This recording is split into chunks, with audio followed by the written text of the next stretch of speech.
গৃহলক্ষ্মী আছিস না?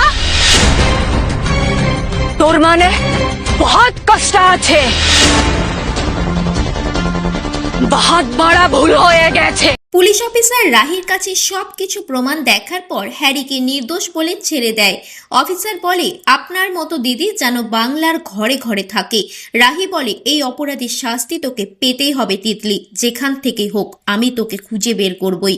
তোকে আমি এমন শাস্তি দেব সারা জীবন মনে রাখবি তিতলি। তারপর তিতলি এসে দাঁড়ায় রাহুলের বাড়িতে আর বলে, এ বাড়িতে অশুভ ছায়া এসেছে, অঘটন ঘটবে।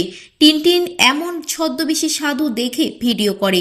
এই বাড়ির গৃহলক্ষ্মীর কারণে সব কিছু শেষ হয়ে যাবে। তিতলির কথাগুলো বিশ্বাস করে পিসি ঠাম্মি প্রণাম করে তিতলিকে। আপনারা ভুল মানুষকে গৃহলক্ষ্মী করে এনেছেন এ বাড়িতে, এর কারণে এ বাড়ির ছেলে শীঘ্রই মারা যাবে।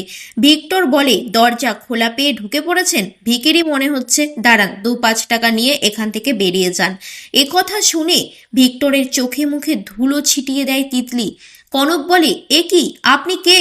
এভাবে কেন ঢুকে পড়েছেন বাড়িতে?